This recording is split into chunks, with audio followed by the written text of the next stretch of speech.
Quédense tranquilos que va a quedar esto grabado para todos los compañeros y compañeras que no se hayan podido conectar hoy por cuestiones de la logística del paro colectivo, y queda grabado para que cualquier cosita y cualquier consulta tengan esta ley.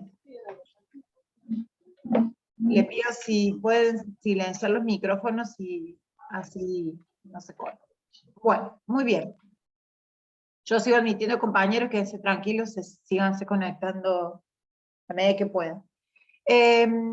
Nosotros vamos a ver en la clase de hoy la historia de la arquitectura y la ingeniería con una vuelta de rosca, entendiendo que de la mano de todas las materias de la carrera, de la facultad, para la carrera de Ingeniería Civil de la Facultad Regional Córdoba, nosotros estamos armando un compendio de información para que ustedes puedan tener una educación de tipo integral, ¿no? Y nosotros la materia de Ingeniería Civil, que es la troncal de la carrera, como lo hemos visto también en el parcial pasado, es importante que ustedes tengan conocimiento de un montón de áreas que no tienen solamente que ver con lo específico de la ingeniería, sino que también tiene que ver un poco con las cuestiones de la cultura general y también injerencia de la ingeniería a lo largo de la historia, ¿no? En el desarrollo de la historia. Cada una de estas imágenes que vemos acá son historia, pero también son parte del desarrollo de la ingeniería a lo largo de esa historia. ¿En relación a qué? A la búsqueda de dar respuestas de necesidades puntuales en un momento puntual de la historia, ¿no? Esto también es ingeniería, esto también es arquitectura, y es también desarrollo de la ciencia y la tecnología en un momento puntual, y en una época y en una sociedad puntual también desarrolla. Vamos a ver hoy el desarrollo de la ingeniería y de la arquitectura, por supuesto, a lo largo de toda esta línea histórica, ¿no? Empezando con las culturas grecias y romanas. A ver, cuando se empieza a cortar me salgo del video. Grecia y Roma, ¿sí? Como culturas clásicas que son base también de nuestra cultura occidental.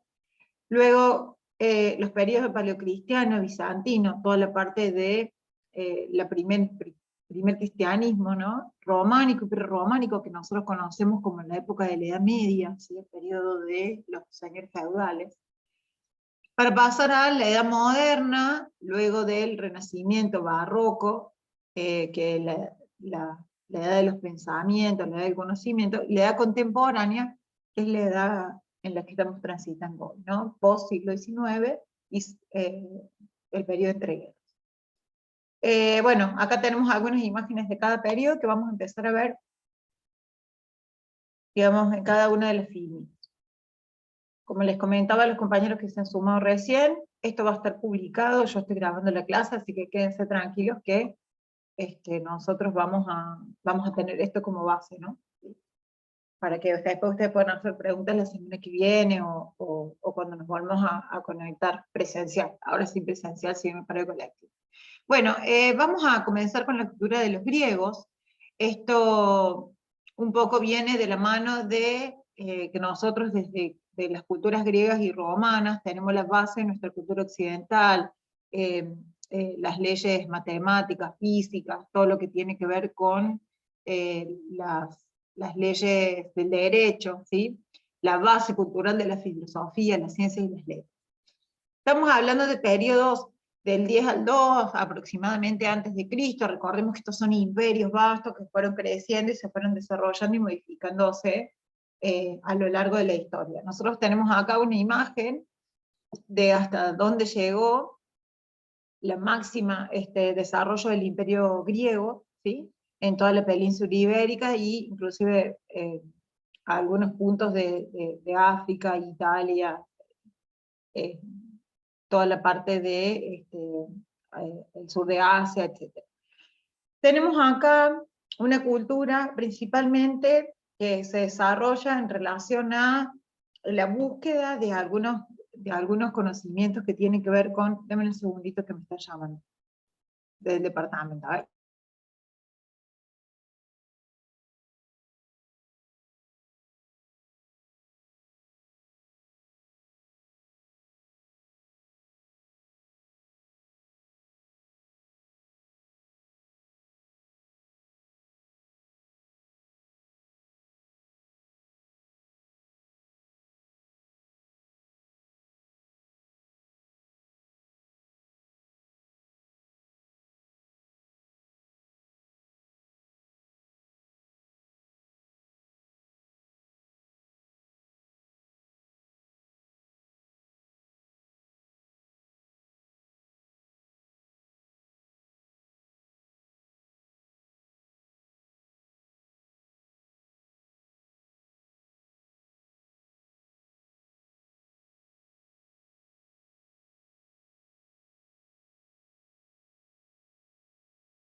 Gracias por esperar. Ahí estaban entrando algunos compañeros, me preguntaba cómo ahí va a pasar por el curso. Entonces, hacerlo. A ver.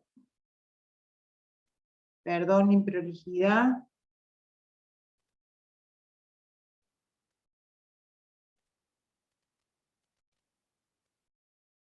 Ahí está. Bueno, estábamos hablando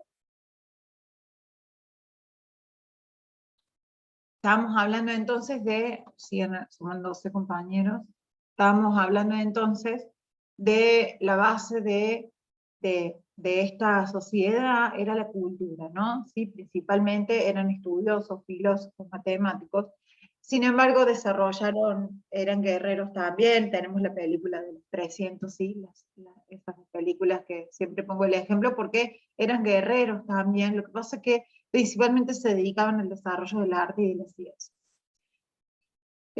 Tenemos acá una geografía bastante accidentada, con muchísima montaña y mar, ¿sí? Por lo que nosotros estamos viendo muchas de las arquitecturas desarrolladas de los griegos que tienen que ver un poco con esta topografía, ¿no? El teatro, donde se desarrollaban las actividades que tenían que ver con la enseñanza de las ciencias y del arte, ¿sí? El teatro griego, que también era parte fundamental de la cultura, y nos encontramos acá con el Partenón, que era el templo de los dioses, ¿no? Ubicado donde, en el punto más alto de la ciudad, que es la Acrópolis, ¿sí? El punto más alto porque era el lugar donde tenían que estar los dioses, ¿sí? Un poco organizando esta ciudad, bastante irregular, por la topografía también, amurallada en muchos casos, y en el punto más alto estaba el templo de los dioses. Un templo que, como podemos ver, se encontraba en una escala completamente, estoy tratando de ver si puedo notar aquí, pero bueno, me van a ver la manito. Se encontraba con un perímetro libre, bien alto, ¿sí? En donde inclusive para este templo, que era el lugar de los dioses, se realizaron un montón de estudios, inclusive se realizaron correcciones ópticas en la arquitectura, para que tengamos la igual figura de frente y fondo, y que la perspectiva del ojo del hombre no deformara la arquitectura. Miren, dos cositas que quiero que revisen: la verticalidad de las columnas de los extremos, y cómo la última columna, que hace ángulo, es igual que las columnas de sus columnas vecinas, ¿no? Esto tiene que ver un poco con la corrección constructiva de estas columnas, para que en relación a la figura fondo, esta columna no se vea más fina, que es lo que sucede cuando nosotros tenemos un fondo tan claro. Inclusive la arquitectura se abre, le voy a hacer acá exagerado, ¿sí? Se abre esta columna, ¿para qué? Para que la relación que tiene el ojo humano cuando ve a la distancia, la arquitectura no se haga un tercer punto de fuga, ¿sí? Es como que se va como para arriba. Ya vamos a ver en otras fotos que no están con corrección óptica como tiene el Partenón, van a ver cómo se ve clarísimo esto que yo les digo. Y entendiendo también que, si bien eran guerreros y conquistadores, no tuvieron un gran crecimiento en el territorio. Y bueno, un poco esto se tiene que ver con esto que yo les comentaba, con los espacios tan accidentados topográficamente y con las distancias que en ese momento eran difíciles de cubrir. Tenemos acá, en el desarrollo de la estructura, llevado a su máxima expresión el sistema trilítico, ¿sí? Eso anótenlo, queda grabado para que lo puedan estudiar y lo vamos a ver, que nosotros lo conocemos hoy como vigas simplemente apoyadas, ¿no? Pero en realidad este sistema trilítico del siglo X para acá, ¿sí? Es el que se está utilizando, con todos sus elementos trabajando, por supuesto, a compresión.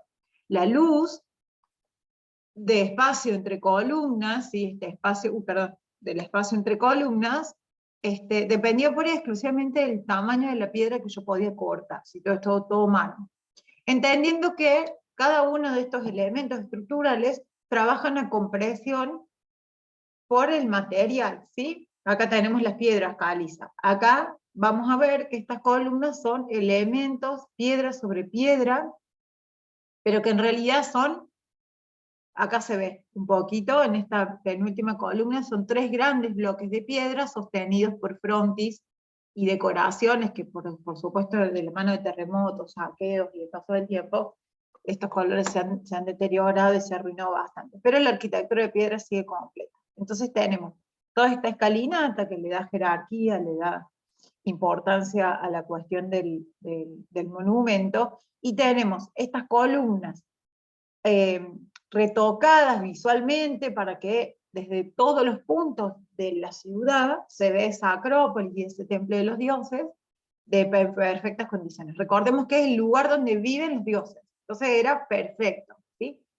Este sistema trilítico se compone de 2 elementos que sostienen, que son las columnas, y un elemento que es sostenido, que es la viga. Volvemos a repetir, el espacio entre columnas depende pura y exclusivamente del tamaño de la piedra que se puede cortar. No sé si ustedes pueden observar aquí, donde está la manito, la escala humana, ¿no?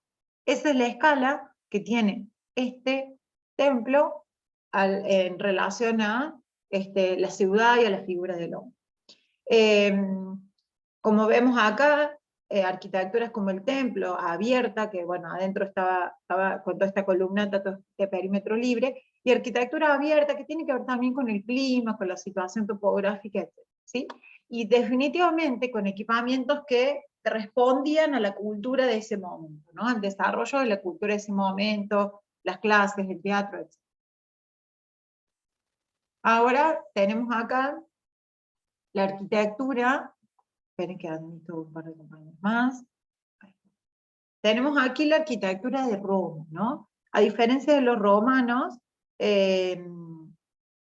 nosotros acá tenemos un pueblo o una sociedad completamente guerrero y conquistador, ¿no? Principalmente esta era la sociedad que se desarrollaba, y toda su arquitectura y el desarrollo de la ingeniería y las ciencias tenía un poco que ver con esto, ¿no? Dar respuesta a una necesidad puntual en un momento o en una época de la historia puntual. Que tiene un poco que ver con esta cultura conquistadora. Aquí no tengo una foto, no pusimos una foto de hasta dónde llegó el imperio, pero incluso recuerden que el actual Estambul, en el sur de Asia, estaba la segunda capital del imperio, ¿no? Que ya vamos a ver más adelante cómo se fueron desarrollando a lo largo de los siglos, y cómo la cultura de cada lugar adquirió también en el desarrollo de su arquitectura, pero entendiendo que fue un vasto imperio, ¿sí? Nosotros tenemos aquí elementos que tienen que ver con el desarrollo también de esa sociedad, ¿no? Guerreros, conquistadores, luchadores, y la arquitectura y la ingeniería dando un poco respuesta a esto, ¿no? De la mano de la conquista de estos grandes territorios que le fueron agregando, que se fueron agregando a las tierras del emperador, nos encontramos con algunas consideraciones con respecto a las conexiones entre esos espacios, ¿no? Hay un dicho que dice que todos los caminos conducen a Roma, y tiene un poco que ver con el primer sistema de red vial que aparece en el mundo, que hasta hoy funciona porque muchos de los caminos todavía existen, que tienen que ver en esta cuestión. Yo detengo el video por conexión y hablo con las manos. En esta conexión de la capital del Imperio Roma con el resto de los territorios conquistados, ¿no? Como en base a esta red vial de caminos y recorridos, todas las riquezas de los espacios y de los territorios conquistados volvían al corazón del imperio. Y ahí teníamos una necesidad, primero una necesidad de circulación que tiene que ver con esta red vial, y también una necesidad de dar respuesta a cuestiones que tenían que ver con la infraestructura, ¿no? Y aparecen aquí los acueductos, ¿no? Este sistema de infraestructura hídrica que hace que podamos llevar el agua a distintos puntos y dar respuesta también a estos territorios conquistados, entendiendo también que los romanos hicieron el primer sistema de cloacas sistematizado en el mundo, ¿no? Todos elementos que hoy nosotros vemos como parte de un proceso de urbanización y una adaptación como casi normal. Sin embargo, en este momento era una innovación muy fuerte con respecto a esta ganancia de los territorios. De la mano de estas conquistas comenzaron a desarrollarse algunas batallas que también al regreso a la Roma imperial necesitábamos dar un poco, digamos, un honor y rendir tributo a estos conquistadores, y comenzaron algunos equipamientos que hoy son museos, y ahí tenemos una foto, por ejemplo, del Foro Romano, este lugar donde se desarrollaban un montón de actividades sociales, culturales, de comercio, etc. Y estos elementos que son los arcos del triunfo, que son un poco un regalo a la vuelta de la batalla de cada conquistador, ¿no? A cada luchador del imperio. Y acá vemos que, a diferencia de los romanos, nos encontramos con un nuevo sistema estructural, ¿no? Que deviene también de esta cuestión que les decía yo recién, de comenzar a circular dentro de todo este imperio con riquezas y con elementos que se pudieran mover, ¿no? Nosotros acá ya no podíamos mover los grandes bloques de piedra como nos pasaba en el periodo anterior, sino que aquí necesitamos algunos elementos un poco más pequeños para poder empezar a trasladar, ¿no? La piedra, las riquezas, oro, etc. Y comenzamos a ver algunos elementos estructurales nuevos que tienen que ver con un elemento puntual que nosotros hasta el día de hoy utilizamos, que tiene que ver con el ladrillo, ¿no? El mampuesto, ¿sí? ¿Por qué se llama mampuesto? Porque es puesto con la mano, ¿sí? Elementos de piedra que podían ser movilizados y podían circular por estos caminos, ¿no? Y comienza de la mano de la mampostería la posibilidad de empezar a armar este sistema constructivo que tiene que ver con el arco, que si nosotros hacíamos una sucesión de arcos, ¿sí? Podíamos hacer, cubrir grandes luces, ¿no? Si hacíamos girar este arco en un sentido vertical, teníamos una cúpula, ¿sí? Y si este arco lo hacíamos correr sobre una línea horizontal, teníamos una bóveda, ¿sí? Con el mismo elemento estructural, que podíamos utilizarlo. ¿Por qué? Porque nosotros podíamos ir poniendo sucesivos mampuestos e ir cerrando esta mampostería de un lado y del otro, y colocándole por encima un último elemento de cierre que se llama clave, ¿sí? Este último elemento de cierre hace que estos arcos puedan sostenerse por sí mismos. Pero ¿qué pasa? Este arco genera un empuje horizontal que también era absorbido por su arco vecino. Entonces, cada uno de estos arcos, en relación a el ciclo máximo, por ejemplo, a la arquitectura compuesta, eran una sucesión de arcos que se iban apoyando entre sí mismos y daban lugar a estos grandes espacios. En este caso, arcos más grandes que sostenían a otros arcos, y en este caso un arco pequeño que hacía que se descargaran los esfuerzos al arco menor, y así sucesivamente hasta que podíamos llegar a la descarga de la tierra. Recordemos que todas estas estructuras están trabajando a compresión. Nosotros acá no tenemos hormigón armado, ¿sí? No tenemos acero en las construcciones, ¿no? Esto es solamente mampostería y piedra, que obviamente aglutinada, pero es piedra al fin. Y acá vemos, por ejemplo, las escalas, ¿no? Esta señorita acá caminando, un poquito más cerca, así que pareciera un poquito más grande, pero acá, por ejemplo, en el Panteón, vemos la escala, ¿no? Infinidad de películas. Tenemos Gladiador, tenemos el Código Da Vinci, creo que fue también desarrollada en el Panteón. Tenemos el Foro, que también tenía actividades deportivas, por supuesto, actividades recreativas, ¿sí? Y algunos equipamientos que un poco vienen a dar respuesta a las necesidades de ese momento, ¿no? El Panteón, que aparece primero como templo de los dioses, politeístas, y luego fue cambiando hasta hacerse un templo cristiano.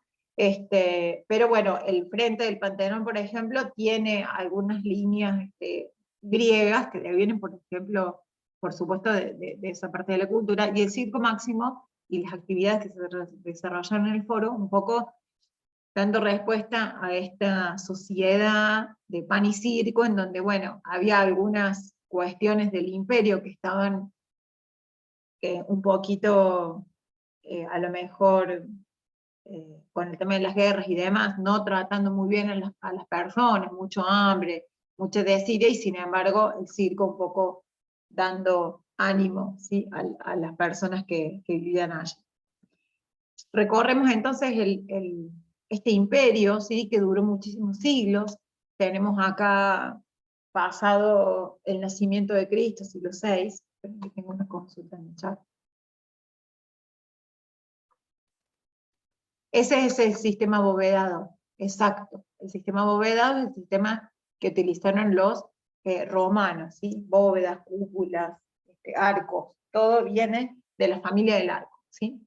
Con el desarrollo de los siglos dentro de este imperio, comienzan, eran politeístas, ¿no? Muchos dioses, crece mucho, el imperio llega a las zonas que hoy conocemos como Irak, Irán, ¿sí? Israel, y nos encontramos dentro de esta área del imperio, un niño que nace, que dice ser el hijo de Dios, y bueno, la historia del cristianismo la conocemos todos. Termina Cristo crucificado en la cruz, de la mano de su religión y de lo que profesaba, pero así todo resucita para la cultura, o para los cristianos resucita, y se genera una nueva religión que es aceptada dentro del imperio por muchos siglos, y como esta religión, como otras, necesitaba espacios para el culto, ¿sí? Y necesitaba desarrollarse dentro de las tierras del imperio. Aparece aquí como una religión más, ¿no?, en estos siglos. Entonces comienzan a aparecer algunas instituciones y algunos equipamientos que dan respuesta al desarrollo de este culto, ¿no?, que tienen que ver con las primeras iglesias cristianas. Esta es en Italia, en Trochelo, cerca de Venecia, en una isla, donde nosotros vamos a continuar utilizando algunos elementos que tenían que ver con la arquitectura monumental del imperio, como tiene que ver con los arcos, y con algunos elementos decorativos en las columnas, que son, recordemos siempre, mampostería. Pero se comienzan a utilizar aquí algunos elementos que eran utilizados en las viviendas, en un equipamiento, la arquitectura doméstica, para el desarrollo de los equipamientos. No es que no se usaba la madera y la piedra, sino que eran estructuras simples que se desarrollaban en viviendas o en espacios más, como les digo, más domésticos.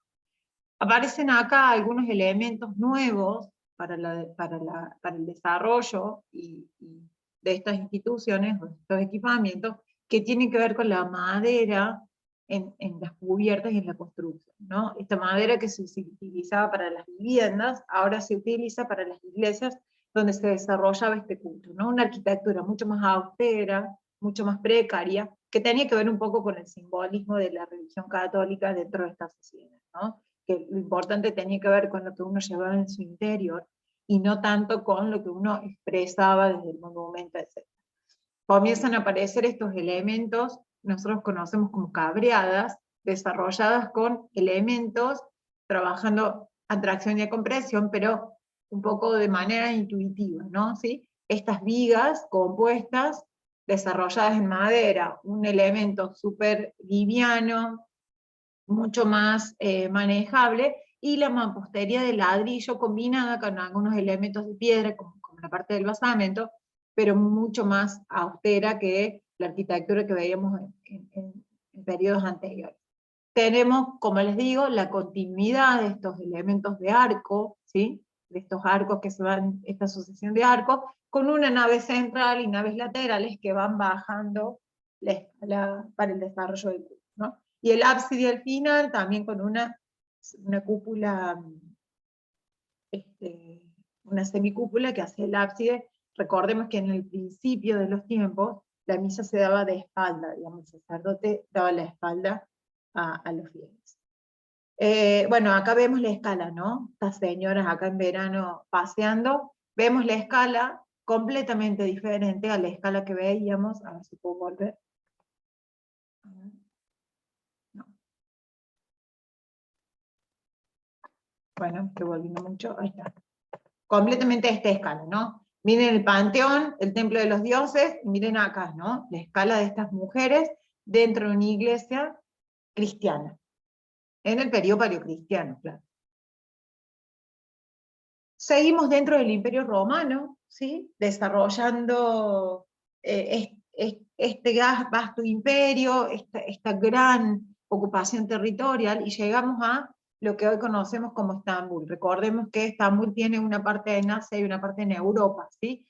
Nosotros estamos aquí en el templo de Santa Sofía, que primero fue una iglesia cristiana, después fue una iglesia judía, hoy es un museo, ¿sí? Pasó por por varias actividades, o el desarrollo de varias religiones, bueno, por los saqueos, por la independencia de los pueblos, etc. ¿No? Hoy es una iglesia, un templo que es un museo, no se no se desarrolla el culto, ¿no? Pero bueno, acá tenemos el periodo bizantino, con la capital, digamos, ha crecido tanto el Imperio Romano que se ha dividido en dos, ¿no? Capital de Occidente, con sede en Roma, y la capital de Oriente, ¿sí? Con sede en Constantinopla. Constantinopla de la mano de Constantino, ¿sí? El emperador que, esperen que está en el chat alguien consultando, el emperador que, sí, sí, también fue, eh, sí, por supuesto, por eso les contaba, fue judía, fue católica, y bueno, ahora estuvo bajo el dominio musulmán, y hoy es un museo, hoy no es una basílica, por eso es la iglesia de Santa Sofía, en su momento nace como iglesia, y después, bueno, fue cambiando la religión, pero sí, hoy no hay desarrollo del culto musulmán aquí, sí, hoy es un museo, pero sí, sí, también fue, fue un templo musulmán, una basílica. Eh, la capital, como les contaba, capital de Oriente, en Constantinopla, que eran los terrenos de Constantino, por eso se llamaba Constantinopla, que era el emperador de esas tierras, y encontramos acá algunos elementos de la cultura romana, por supuesto, de la mano de estas cúpulas, ¿sí? Pero con un cambio, ¿no? Esta religión, que apareció como una de tantas otras, ahora es la religión oficial del imperio. Entonces, la arquitectura para el desarrollo del culto también cambia, ¿no? Y generamos acá una mística que tiene que ver con que la religión profesaba una gran riqueza interior, con un exterior bastante más austero, por eso Cristo también termina crucificado, ¿no? Esta cuestión de que lo importante tenía que ver con lo que uno tenía en su interior y con la próxima vida, y no tanto con esta vida. Entonces, de la mano de estos nuevos paradigmas, estos nuevos parámetros para el desarrollo de la arquitectura, también de la religión, también la arquitectura un poco va a dar esa respuesta, ¿no? Encontramos aquí una Santa Sofía brillante, cubierta de oro, de venecitas, de algunos frescos y algunos elementos decorativos muy importantes, y con un gran estudio y un desarrollo del trabajo de la luz, ¿no? Estas son fotos que no tenían filtro, nada, ¿sí? Son fotos que se ve así Santa Sofía en el interior cuando entra el sol, que tenía que ver un poco con generar esta mística en este interior del cristiano, ¿no? Una gran cúpula que contenía un espacio central súper importante, por supuesto que tiene sus naves, pero una principal cúpula importante, donde para generar este espacio de mística teníamos que limitar la cantidad de apoyos con respecto a la luz que cubría, ¿no? Nada que ver, como veíamos hace un rato, ¿no? Nada que ver con esto, ¿no? Esta cuestión mucho más austera, mucho más, no es que aquí no había frescos ni venecitas, pero nada que ver la mística y la cuestión que tenía que ver que daba este gran espacio central, ¿no? Donde teníamos la entrada de la luz, que era lo principal, y esta conexión con este Dios más espiritual, ¿no? Este despojo de columnas dentro de este gran espacio central hace que tengamos que utilizar un recurso nuevo para cubrir estas luces, ¿no? Recordemos que acá todavía estamos hablando de mampostería, ¿no? Ladrillo sobre ladrillo, ¿sí? O bloque de piedra sobre bloque de piedra. Entonces, se generan, tras varios intentos fallidos, porque la cúpula de Santa Sofía cayó un montón de veces, estos elementos que nos van a ayudar a que podamos hacer una superposición de cúpula sobre cúpula, ¿sí? Estos elementos triangulares en 3D, ¿sí? Que se ven aquí, estos triángulos, se llaman pechinas. Acá lo tenemos en 2D en el corte, ¿sí? Que me dan la posibilidad de unir cúpulas con cúpulas, dándome lugar a estos grandes espacios, ¿sí? Estos grandes espacios cubiertos, con la posibilidad de no tener ningún apoyo intermedio. Por supuesto, estas cúpulas van descargando sus esfuerzos a otras cúpulas para poder hacer estos grandes espacios cubiertos con muros y mamposterías que necesitan absorber el empuje hasta de 5 o 6 metros, ¿no? Incluso galerías completas con pequeños pasadizos que hacen que estos esfuerzos sean absorbidos. Aquí tenemos una foto un poco más clara, pero las pechinas se ven fantásticas, ¿sí? Ahí tenemos pechinas más pequeñas aquí abajo y estas como súper grandes que me contienen la cúpula mayor, ¿sí? Volvemos a repetir esto siempre, ¿no? Que ustedes lo están viendo desde la primera parte con el profe del teórico. Bueno, estoy yo dando el teórico también, pero digo con el otro ingeniero, ¿no? Esta cuestión de cómo la ingeniería da respuestas a una sociedad puntual, en un momento puntual de la historia, ¿no? Se van desarrollando los siglos y cae el Imperio Romano de Oriente y de Occidente. Volvemos a repetir, para los que se están conectando ahora, estamos basándonos en culturas como la clásica, la helenística, de Grecia y de Roma, entendiendo que nosotros venimos de esa cultura, ¿no? Somos la base de nuestra cultura occidental, viene de la base europea, ¿no? Cae el Imperio Romano de Oriente, cae el Imperio Romano de Occidente de la mano, como decía el compañero, de los turcos, los musulmanes, se dividen las aguas del imperio, y algunos señores que eran senadores, que tenían otra jerarquía, etc., comienzan a agrupar sus riquezas y se comienzan a separar por el tema de las cruzadas, las guerras, etc. Entonces comienzan a generar espacios controlados para el desarrollo de la actividad, ¿sí? Y empiezan a aparecer los espacios feudales.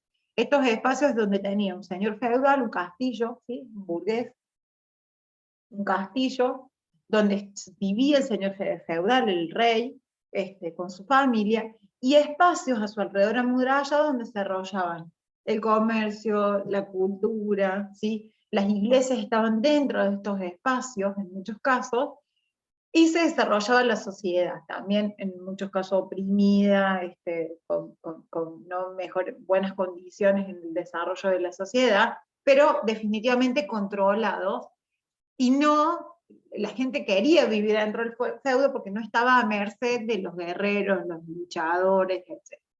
Entonces aparecen estos espacios controlados, como unas pequeñas ciudades, dentro de otras ciudades mayores amuralladas, ¿sí? Pero el desarrollo de la cultura se daba en estos espacios, pero el desarrollo de la religión también se daba en otras áreas, ¿sí? Comienzan a aparecer las primeras peregrinaciones, de la mano también de la Guerra de las Cruzadas y demás, donde se empezaban a desarrollar pequeños conjuntos religiosos, donde teníamos la torre del campanario, el bautisterio, la catedral, y en muchos casos también el cementerio, ¿no?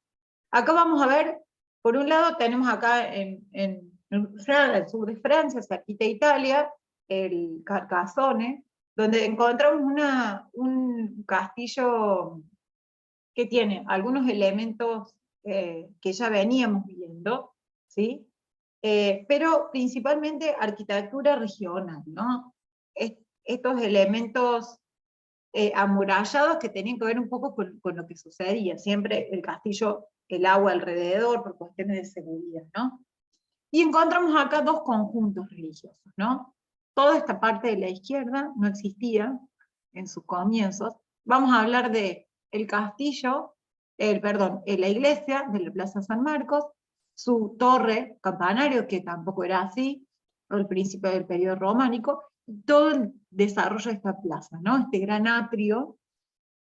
¿Y por qué Venecia no tenía muralla? Porque tenía el agua, ¿sí? Que podía ayudar con el tema del control de estas invasiones.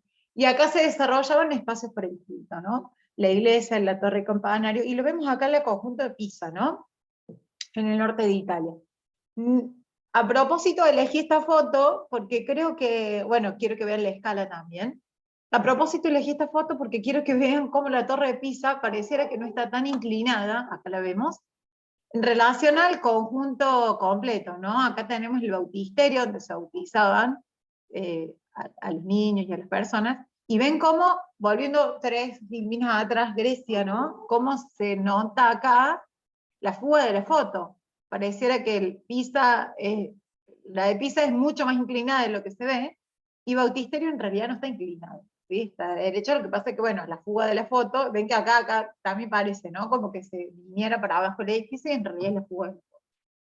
El ojo nuestro ve así, no ve los elementos derechos, por eso un poco la cámara viene a responder a esa necesidad. Pero bueno, estos conjuntos acá en la Torre de Pisa tenemos bautisterio, catedral, tenemos acá la torre, el campanario, y acá atrás, esa puertita que se ve ahí con ese muro, es el Camposanto, ¿sí? El cementerio.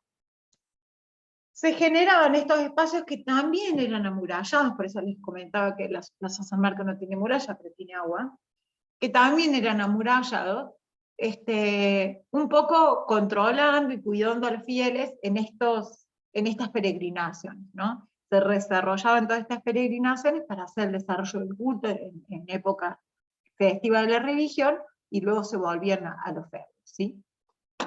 El Camino de Santiago de Compostela tiene un poco que ver con esta época, ¿no? Para los que conocen o los que han escuchado nombres.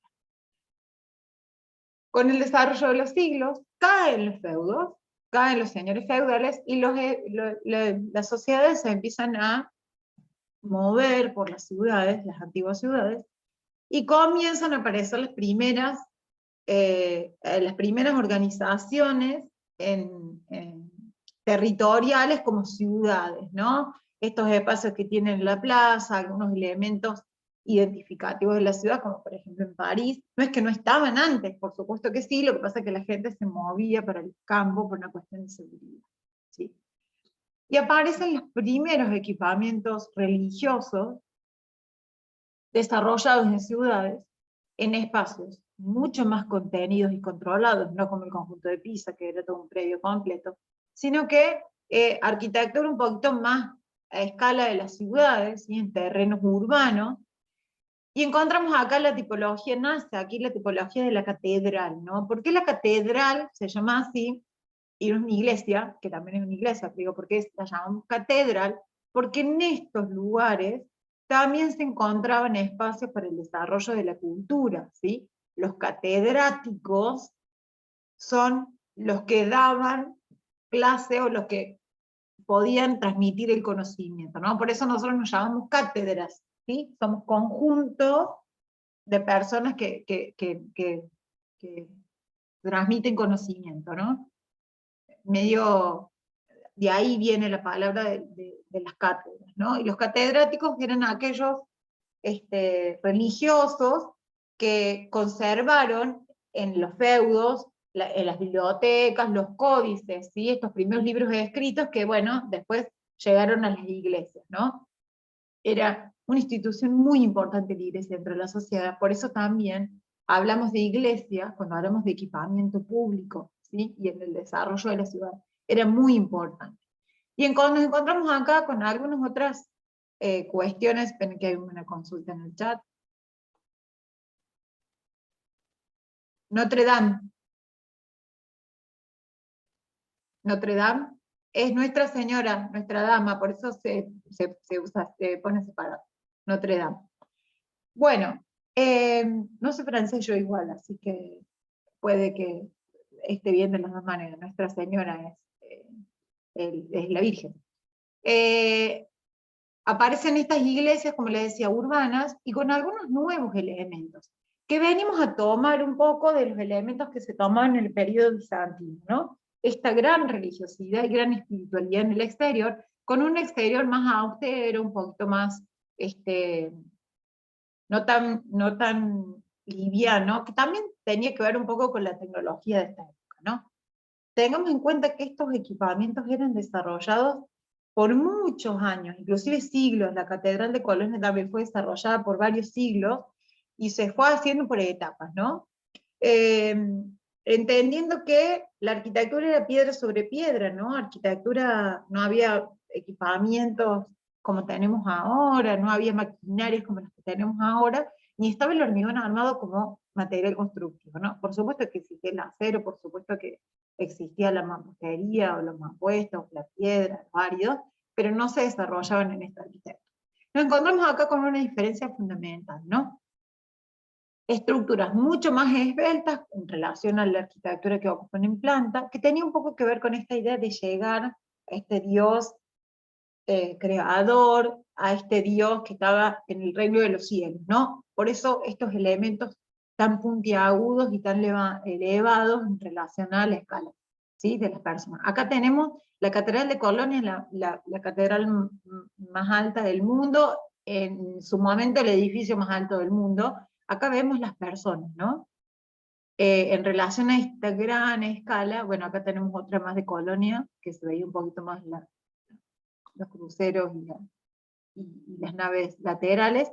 Acá tenemos este exterior, ¿no? Esta cuestión como gótica, ¿sí? Ustedes lo han visto, arquitectura gótica mucho valga la redundancia, en Ciudad Gótica, ¿no? En las películas de Batman, las primeras teníamos toda esta idea, ¿no? Esta cosa como llovida, esta cosa apagada en el exterior, pero un interior súper magnífico, ¿no? Con grandes elementos estructurales y la gran apertura de paños vidriados de la mano de elementos de colores y elementos decorativos. Bueno, acá se ve apenas, y acá se ve bastante mejor en la Notre Dame, que tiene que ver con los cristales de colores y los vitrales, ¿no? Estos murales de vidrio que permitían el tamiz de luz de una manera maravillosa para generar este espacio místico, ¿no? En el interior.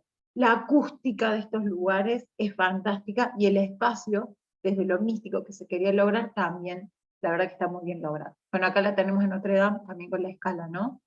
De las personas. Entendiendo que acá volvemos a utilizar el recurso del arco para el desarrollo, ¿sí? de estas estructuras para cubrir espacios, pero aparecen aquí además un arco que es apuntalado, ¿no? Es como que si lo hubiéramos tirado para arriba para generar este espacio como un poco más alto, que tiene también que ver con la utilización del mismo recurso modificado para una necesidad, ¿no? que estábamos teniendo acá. Y aparecen estas especies como de patas, ¿sí? De patas, que son los contrafuertes, y los puntales y contrafuertes, que un poco vienen a dar respuesta a esto que hablamos antes, ¿no? Cuando veíamos el Circo Máximo, esta sucesión de arcos que se sostenían entre sí, ahora, o que la montaña sostenía cuando hacíamos un acueducto, ahora había que tratar de contener estos esfuerzos de alguna manera. Entonces, para no seguir limitando la estructura del interior al interior, generamos estos arcos, contrafuertes y pináculos en el exterior, arbotantes, etcétera, para poder absorber esos esfuerzos, ¿no? Por eso aparecen como estas patas, ¿no? Seguramente han visto de esto cuando se incendió el techo de Notre Dame, cómo tomaban algunas imágenes de la iglesia y cómo de verdad aparecían como patas de araña estos elementos en la fachada trasera, ¿no? De Notre Dame. Esta es la fachada delantera, donde tenemos el rosetón súper característico. Ustedes no son de la época de Quasimodo, y de Disney, pero bueno, son películas que nos muestran esta arquitectura que nosotros estamos viendo ahora, ¿no? Entonces, tenemos el arco apuntalado, tenemos esta cúpula que se genera, y que en realidad la nave central es una sucesión de cúpulas, ¿sí?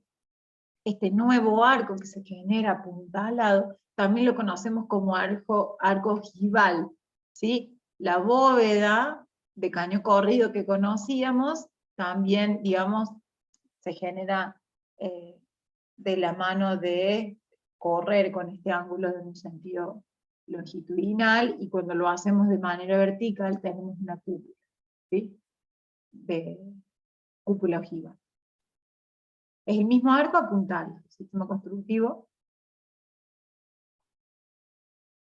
Con el desarrollo de los siglos entramos nosotros, una vez que caen los feudos, en la edad moderna, ¿no? Con la caída de los señores feudales, la caída de estos sistemas sociales y culturales completamente distintos, y aparecen, como hablamos recién, equipamientos para el desarrollo del culto y la edad moderna, ¿no? La edad de los conocimientos, ¿sí? De la mano de Galileo Galilei, de la mano de Da Vinci, grandes pintores, aparecen algunos espacios que tienen que ver con el desarrollo de estos nuevos pensamientos, ¿no? El desarrollo cultural. La sociedad no es que no se desarrolla más las cuestiones que tienen que ver con el culto, sino que al contrario, comienzan a aparecer algunos estudiosos de la religión, y aparecen elementos como personajes como los mecenas, que eran estos señores, ex señores feudales, que albergaban a científicos, estudiosos, pintores, artistas, y le hacían un poco de padrinos, ¿sí? de estos artistas para que puedan desarrollar la cultura. Acá tenemos, por ejemplo, los Medici, eran un grupo social y cultural muy importante dentro de la sociedad, que albergaba a muchos de los artistas, y acá tenemos, bueno, su palacio en Florencia, ¿no? Con el lenguaje de Roma, ¿sí? Estos arcos, estas piedras, esta superposición de elementos mampuestos, pero con un interior, con estos patios internos, con decoraciones, etcétera, que venían también de la posibilidad del conocimiento. Y acá lo tenemos, ¿no? Al David en Florencia, y acá lo tenemos a Vitruvio, ¿no? Este hombre centro y medida de todas las cosas, que es un poco lo que este periodo nos viene a contar, ¿no? El hombre como centro eran como el origen de los bancos. Sí, por eso yo les contaba que eran personas súper importantes dentro de la sociedad. Por eso le decía que venía un poco de esta cuestión de los feudos, ¿no? Estas sociedades que tienen estos personajes tan importantes, que también generan espacio para el desarrollo de este arte, ¿no? Teniendo en cuenta que el hombre era el centro y medida de todas las cosas, en la pintura, en la escultura, digo, acá lo tenemos al David como esta figura perfecta de la época, ¿no? Este hombre robusto, pero con una gran posibilidad desde su mente y su inteligencia de poder manejar todo el mundo, ¿no? Vitruvio como este centro real de medida de todas las cosas, bueno, Da Vinci, los pintores como Miguel Ángel, etc., aparece como en el centro. Y acá, un poco el siglo de los conocimientos, ¿no? El siglo de los inventos, uno de los siglos con más desarrollo en la ciencia y la tecnología, dando respuesta a estas cuestiones que yo les comentaba, ¿no? A una necesidad puntual aparecen algunos equipamientos apoyando esto, ¿no? Y aparece acá, por ejemplo, toda la conformación de lo que es la ciudad del Vaticano, ¿sí? Este espacio donde se alojaba el templo, ¿sí? Entendiendo que Dios era hombre, ¿sí? Este Dios creador hombre, ¿sí? Esta es una foto actual de la Basílica de San Pedro. Toda esta gente que está acá arriba, ¿sí? Todos estos santos, no estaban en su momento, pero sí podemos ver la arquitectura por debajo de esa línea, que tenemos arquitectura con cúpulas, arquitectura con arcos, con algunos elementos decorados, y este frontis griego, ¿no? Este frontis griego que un poco viene a contar esto, ¿no? La cultura de los griegos, ¿sí? La sabiduría.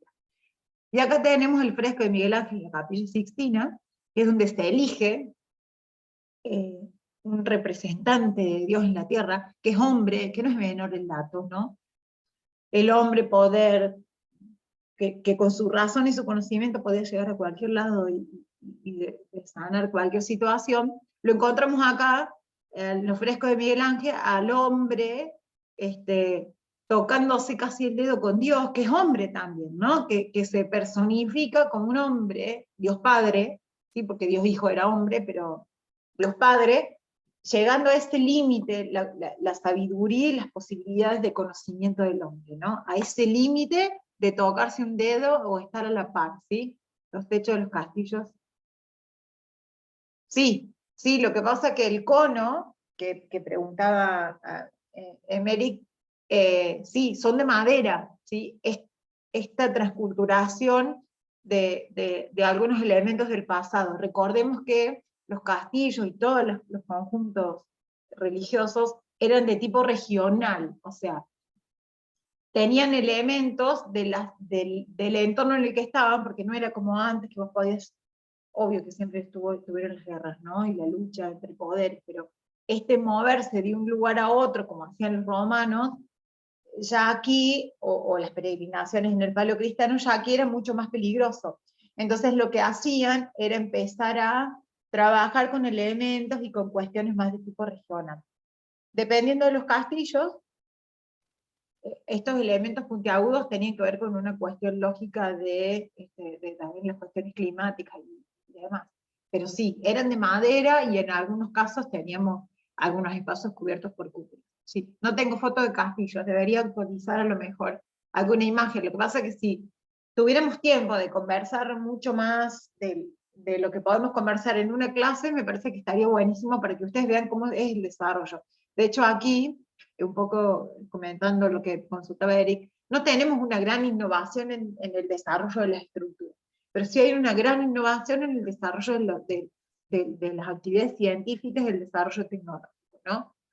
En estas épocas, ¿no? Pensemos nomás un poquito de lo que hacía Da Vinci, ¿no? Esta cuestión de los primeros bocetos de un avión, de un aeroplano, son elementos que vienen de la razón. Da Vinci, religioso, aunque ustedes no lo crean, pero súper súper crítico de todo lo que tenía que ver con estos elementos. Bueno, Miguel Ángel, definitivamente un artista, un escultor, pintor, inventor, ¿sí? Lo tenemos, es un siglo de mayor crecimiento tecnológico y que todavía ha surgido, ¿no? Sí, ni hablar, digamos, son distintas épocas, ¿no? El siglo de los inventos, el siglo del desarrollo tecnológico, siglo XIX. Hoy estamos en una época o en una era tecnológica desde, desde otro lugar, ¿no? Pero digo, este fue un gran siglo, un gran siglo. Y bueno, con el desarrollo de estas situaciones de estudio, aparecen estos muchachos Galileo Galilei diciendo que la Tierra que no es plana, que no está sostenida por ningún elefante ni nada, sino que es redonda, y que ya el hombre no es el centro del universo, sino que la Tierra gira alrededor de las figuras geométricas puras. No, no, no. Las figuras geométricas puras, digamos, de los griegos para acá, estamos hablando de la base de las matemáticas y la base de las cuestiones formales y geométricas estaban estudiadas. Asumo, Fernando, que querés saber un poco de la parte de arquitectura, ahí la vamos a ver, ¿sí? Que no son nunca formas geométricas puras, no son bastante más complejas, que ahora las vamos a ver. Sí, sí, sí, las vamos a ver. Entendemos que todavía aquí tenemos algunas cuestiones de desconexiones entre los pueblos, ¿no? Hay cosas como muy difíciles, nosotros en esta época ya estamos cruzando el charco, como se dice, ¿no? No estamos viendo nada de lo que estaba sucediendo en América, ¿sí? Aparece aquí de la mano del descubrimiento de América, de Galileo Galilei, donde dice que la Tierra no es redonda, que no es plana, sino que es redonda, y que gira la Tierra junto con otro montón de planetas, y que no es el centro. Algunas cuestiones y conceptos en la sociedad y la cultura se alejan un poco de estas cuestiones y de la mística de la religión, ¿no? aparecen equipamientos de este manierismo, que es un periodo arquitectónico que se lo define tal cual porque es bastante confuso, hay arquitectura que es confusa, bastante turbulenta. Acá tenemos la Villa Appia en Venecia, que en cualquiera de los lugares donde ustedes se paren, se ve igual, es decir, es una planta cuadrada, con una cúpula en la parte superior, y con estos frontis en 4 de los lados, ¿no? Todo esto que ven acá, estas escalinatas y estos frontis, se ve lo mismo de este lado, ven que acá tienen un arco, y acá vemos el mismo arco, digo, esta cuestión de lo desordenado, de lo incongruente, entendiendo que vos antes tenías una arquitectura súper ordenada, ingresos súper pautados, arquitectura monumental, la arquitectura desde el paleocristiano, esta arquitectura religiosa lineal, ¿sí? Con el foco en el altar. Acá la religión aparece un poco desdibujada, porque ya Dios, creador, nos había creado a nosotros, pero había creado otro montón de planetas, ¿no? Que giraban alrededor del Sol, y este concepto se ve también reflejado en la arquitectura, donde tampoco vemos desarrollo estructural nuevo, pero sí una combinación de algunos elementos del pasado con elementos nuevos, estos pisos que son pisos, pero que no sabemos si están enterrados, porque la altura no nos da, estos espacios como la Fontana di Trevi, que en realidad, ¿sabían ustedes que la Fontana di Trevi está dentro de un espacio que es una fachada lateral de un edificio? Estas ventanas no son tales, sino que son parte de una decoración, ¿no? Es una escena, donde tenemos acá el mar que está un poco más turbio, las aguas bravas, las aguas mansas, toda esta cuestión como que parece un edificio, pero que en realidad termina siendo una mediana, ¿no? Esta cosa del agua, del movimiento y del cambio. Y cómo un poco se va cambiando la sociedad de la mano de algunos elementos de un periodo que llamamos como barroco, ¿no? El barroco principalmente se dedicó a hacer grandes innovaciones desde el urbanístico y de la infraestructura vial, organizativa, etc. Y acá tenemos en el periodo barroco, si ustedes han visto alguna película del Código Da Vinci o alguna película de Roma, en el barroco se comienzan a generar algunos espacios nuevos dentro, por ejemplo, de la ciudad de Roma, que tiene que ver con la apertura de plazas y grandes avenidas con tótem o con elementos monolíticos como obeliscos, ¿sí? Que vienen un poco a marcar el camino para llegar a la Basílica de San Pedro, ¿no? Este camino de las iglesias del recorrido generando foco en San Pedro. ¿Por qué San Pedro? Porque San Pedro es la casa de la religión cristiana, ¿sí? Y tenemos acá, ahora sí están muy bien los señores acá arriba, estos apóstoles custodiando el ingreso de los fieles, ¿sí? A través de esta avenida principal, la entrada de la ciudad del Vaticano, y esta plaza general donde va a albergar a todos los fieles, ¿no? Un elemento tan grande, pero a la vez tan contenedor de estos fieles, ¿no? Esta cosa como de estas manos, ven que aparecieron acá como estas manos queriendo un poco contener a toda esa sociedad, ¿no? Perdida. Y elementos nuevos, como esta cúpula, que esta es la cúpula de Capilla de San Pedro, que antes había una cúpula, pero ahora ¿qué se hizo? Se la elevó a la cúpula de la mano de esta sucesión de aberturas, ¿sí? Se eleva la sola de la cúpula para generar entrada de luz, ¿sí? Súper interesante para ese interior, ¿sí? De la capilla, ese interior místico, contenedor, etc. Y tenemos acá otra iglesia de San Lorenzo, perdón que me está entrando frío, la cúpula de San Lorenzo, que tiene una superposición de cúpulas que en realidad tiene una especie como de costillas, ¿no? Para trabajar la luz desde otro lugar, ¿no? Estos lugares, queriendo volver un poco a estos lugares místicos que teníamos nosotros en periodos anteriores. Hablamos, les vuelvo a repetir, de la religión, porque la religión era una institución muy importante de la sociedad. Hoy también lo es. Lo que pasa que el desarrollo y la evolución de las sociedades ha hecho que no tengan la misma figura política y social como se tenía en el pasado. ¿Sí? ¿Estamos bien con la hora? Sí. Bueno, un poco seguimos desarrollando estos siglos y conociendo estos siglos, y aparece el siglo XIX, ¿no? El siglo del desarrollo tecnológico más importante, que tiene que ver con algunas evoluciones de la mano de la doble revolución, ¿sí? La revolución industrial en Londres y la revolución francesa, ¿sí? Una revolución francesa separándonos un poco de todas las sociedades estas de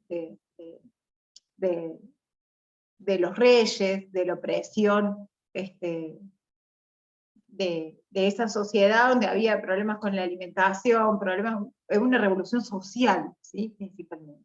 Y la revolución francesa, la revolución industrial, que tiene que ver con una revolución tecnológica, ¿no? El desarrollo de la tecnología y de las ciencias de la mano de la cultura y de las cuestiones del desarrollo de los hombres, ¿no? Y aparece acá un elemento que creo que es icónico dentro de la revolución, que tiene que ver con la Torre Eiffel, ¿no? Este elemento nuevo de construcción mostrado en una de las ferias internacionales. Nosotros tenemos hoy ferias internacionales, la última creo que fue en Milán antes de la pandemia, donde las empresas, los países, muestran el desarrollo cultural, tecnológico y científico de su país. Bueno, acá era lo mismo, solo que Francia elevó la torre de la mano de Eiffel y nunca más la desarmó, ¿sí? Yo siempre hago el mismo chiste para mis estudiantes de primer año, que digo, esto con un poco de paciencia y un destornillador o algunos elementos para desarmarlo, se puede desarmar, ¿no? La arquitectura es primera del siglo XIX, ¿no? La arquitectura liviana, apareciendo y mostrando cómo la arquitectura de la industria, el material de la industria que tenía que ver con el acero, podía también desarrollarse para realizar arquitectura, ¿no? Aparece la locomotora, aparecen los trenes, las primeras conexiones, y los equipamientos que dan lugar a estas instituciones o a estos espacios. De la mano de la revolución, instituciones que tienen que ver con el desarrollo de las sociedades, ¿no? Palacios de justicia, palacios gubernamentales, etc. Y acá, por ejemplo, tenemos equipamientos de infraestructura, ¿sí? Como puentes, como vías, como desarrollos de todas las vías del tren, etc. Eso de la mano de una gran revolución también que tienen las sociedades, que tienen que ver con la gran polución, elementos de contaminación dentro de las sociedades, que bueno, van a derivar también en algunas planificaciones urbanas de renovación, de higienismo, etcétera, que vamos a ver más adelante. Aparece acá un elemento industrial que tenía que ver con el desarrollo de las fábricas que antes se localizaban a la ladera de los ríos por cuestiones lógicas para generar energía a través del agua, y ahora de la mano de la locomotora, de la mano de algunas maquinarias, ya las fábricas se podían localizar en cualquier punto de la ciudad, ¿no? Y se desarrollan estas fábricas en las ciudades y generan grandes urbanizaciones con polución, contaminación, grandes desechos tóxicos en los ríos, etc. Y comienzan también algunas enfermedades y algunas cuestiones que vamos a ver un poquito más adelante, pero también generan espacios para el desarrollo de otras nuevas, como por ejemplo bibliotecas, espacios para el culto, galerías comerciales, etc. Y lo más importante para nosotros en el desarrollo de la ingeniería, en la construcción, tiene que ver con el nuevo material, que tiene que ver con el acero dentro de la arquitectura, ¿no? De material como construcción para el desarrollo de los espacios, y el hormigón armado, y el vidrio, por supuesto, acero y vidrio, y el hormigón armado utilizando lo que se venía utilizando, empezaron el hacinamiento, ahí vamos a ver eso del hacinamiento. Empezaron a trabajarse el acero y el vidrio como desarrollo de la arquitectura, ¿no? Como material de construcción. Y además, dando respuesta a necesidades que tenían un poco que ver con esta nueva sociedad. Por eso hablamos recién de la biblioteca, de Palacio de Justicia, de espacios para el comercio, ¿sí? Pero ¿qué pasa? Con el desarrollo de estas grandes ciudades de polución, recordemos que no había sistemas de cloaca en el desarrollo de estas ciudades, no había elementos de infraestructura de agua, de provisión, etc. Y comienzan a aparecer las primeras leyes higienistas y de seguridad de los trabajadores, que tenían que ver con renovaciones desde el urbano, como tenemos acá los Campos de Marte en París, donde esta foto fue tomada arriba de la Torre Eiffel, ¿no? Estos espacios grandes, verdes, con estas grandes avenidas que se abrían, que no eran solamente por cuestiones higienistas, también tenían un componente militar, ¿no? Como en Berlín, etc. Pero sí se generan grandes espacios verdes y se empezaron a poner algunas leyes que tenían que ver con que, por ejemplo, los niños menores de 5 años no podían trabajar más de 8 horas, o sea, a ese nivel tenía que ver con el hacinamiento de las ciudades. Una familia se bañaba toda una vez al año en la misma agua, digamos, muchísimas enfermedades, etc. Entonces se comienzan a aparecer estas primeras leyes higienistas para el armado de de nuevas ciudades y una nueva sociedad, ¿sí? Con la incorporación de verde, la renovación de aire, etc. Y con algunos elementos de la arquitectura que un poco vienen a dar respuesta a esto. Hay una gran evolución urbanística y de planeamiento en el siglo XIX. Y ni hablar del desarrollo de la arquitectura de la mano de la arquitectura vamos a decir, de la innovación, que tenía que ver con la incorporación de estos nuevos materiales que eran de la industria, fabriles para el desarrollo de algunos elementos de la arquitectura, como acá vemos algunas guías de biblioteca, una biblioteca en Francia, y las galerías en Génova, donde tenemos todas estas cúpulas hoy vidriadas con el desarrollo de la tecnología de hoy, pero bueno, que nacieron así, pero con una fachada que, como podemos ver, que tiene un poco que ver con lo que se mostraba en esa época. Entonces, si yo, o de las épocas del pasado, que son los neoclasicismos, los neogóticos, ¿sí?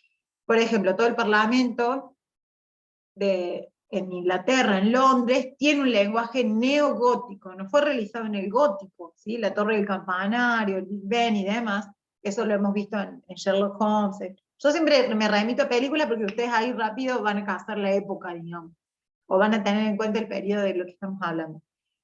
Una arquitectura neogótica, porque el periodo gótico fue el más interesante en el desarrollo de la arquitectura en ese periodo, entonces se vuelve a tomar ese lenguaje que se vea como era esa época, aunque no fue realizado en esa época, ¿no?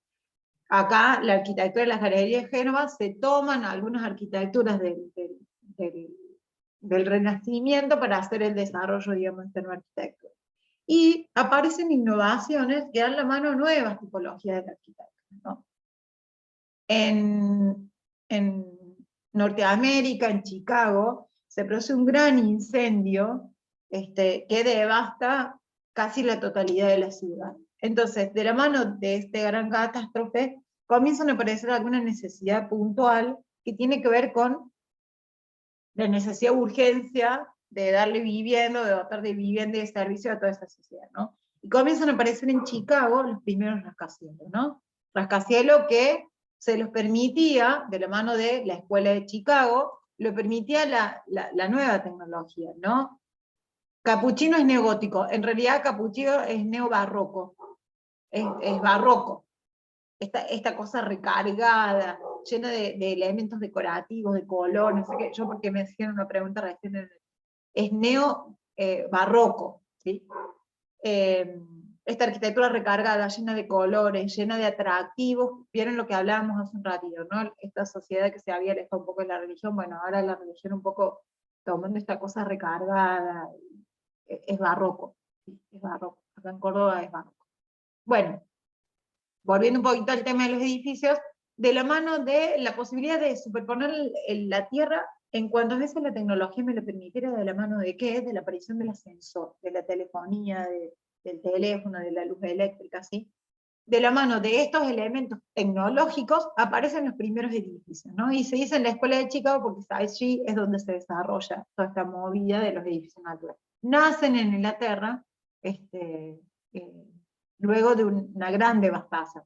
Como en la sociedad estas cuestiones de los peores momentos, como pasaba con el hacinamiento, las enfermedades y la polución en París, generan las leyes higienistas, en Chicago pasa algo parecido, ¿no? Como la devastación de una ciudad hace que se renueve completamente, y que además generen elementos tipológicos completamente nuevos que tienen que ver con el edificio en alto. Bueno. Aparecen dentro de estas sociedades desarrolladas en el siglo XIX, dentro de esta gran industria, algunos detractores, ¿no? De esta arquitectura repetitiva, monumental, todo igual, este edificio donde todos los pisos eran iguales, elementos repetitivos que devienen de la cultura industrial, ¿no? En una línea de producción todo sale igual. Bueno, la arquitectura tenía un poco que ver con esto. Las iglesias se hacían todas neogóticas. Los equipamientos para el desarrollo de palacios de justicia o de elementos que tenían que ver con lo legal o con las cuestiones del derecho, tenían todo un lenguaje neo-románico, ¿sí? O neogótico. Todas estas cuestiones venían un poco a tipificar la arquitectura de la academia, donde todas las escuelas se hacían iguales, donde todos los palacios de justicia eran lo mismo. De hecho, nosotros tenemos una cúpula igual a la que tiene la cúpula en Washington, ¿no? Esta arquitectura repetitiva, etc. Aparece Gaudí, ¿no?